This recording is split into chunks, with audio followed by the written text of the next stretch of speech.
abinda na yi wallahi ba zan yi kuka ba, sai na kashe mutum sannan in kashe kaina. Tabbas ko kai waye ne, duk inda kake, in ka san ka aikata wannan abun, wallahi wallahi wallahi kafin in mutu sai ka mutu, kuma ni zan kashe ka, ni zan zama ajalinka. Ba zan taɓa in yafe abun da aka yi ba, har duniya ta naɗe, har kiyama ta naɗe.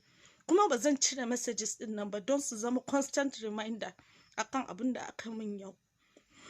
Aikina kuma ba zan daina shi ba, in don aikina ne kuka yi, ba zan daina ba.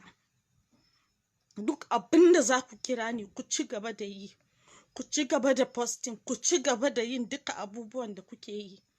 Ba zan kuma saya in ce akan cewa wani ga dalilin da yasa aka yi ko menene ba, kuma ba zan ma ce ko waye ne aikata ba. Amma ka sani ko kai waye ne, duk inda kake, ko a ina ne, zan neme ka kuma zan fidda kai. Na fita ina da meeting yau da na tashi daga bacci. Ina tashiwa na yi kokarin nema abinci na ci karfe 12:30, saboda na san zan fita karfe 1 na je na yi sallah. Bayan na yi sallah na zo na shirya na fita na tafi meeting. Ban dawo ba har wajen karfe 4 na yamma. Wayana yana kashe, ɗayan wayan akwai caji a ciki. Bai dame ni ba, kwata-kwata bai dame ni ba, saboda na saba fita wayana ba caji a ciki. Na tafi na je na saya abin da zan ci. Na saya, ban ma kawo a raina ma akan cewa duka waɗannan abubuwan suna faruwa ba. Je na saya abinci, na dawo gida, na sa wayana ga laptop ɗin nan, na sa wayana yayi caji. Wutan jikin laptop ɗin ma ya mutu. Na saka waya a caji saboda na karɓi kuɗi a wurin manaja.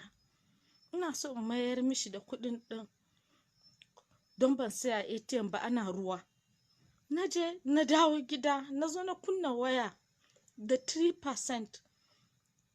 The next thing abin da na ji kawai, wani friend ɗina ya kira ni, ba zan ma iya tunawa ko waye ba ne. Ce min hotunan da na gani sun yi min kyau. Na ce wani hotuna? Ina son wannan hoton naki. Na ce wani hoto? Ce min wai hotonki a Facebook da kika saka. Ce hotona a Facebook? Okay, hoton, kana nufin hoton Liberty wanda muka yi interview ɗina na jiya? Akwai shi har ina kokari mishi explaining a YouTube. Wai a'a, ba hoton da kika saka na Liberty ba, wani hoton ne naki daban. Ce wani hoton ɗin? Ni bani da wani hoto.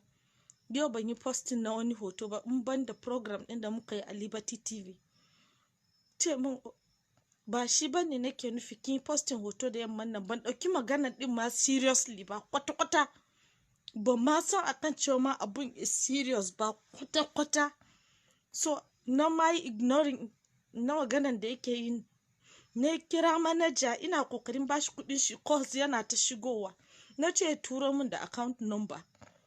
Ya turo min da account number. Na kasa tura mishi kuɗi don calls suna ta shigowa.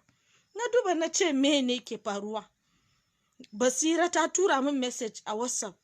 Na buɗe message na Basira, na ji tana ta surutu, tana ta waye-waye. Na kasa ganewa. Na buɗe the second person hotuna na kawai nake ta gani da rubuce kala-kala. Ba abin, there is nothing that was not said. An faɗa I'm just, ban ma gama ganin hotunan ɗin duka ba, na fara live videos ɗin nan.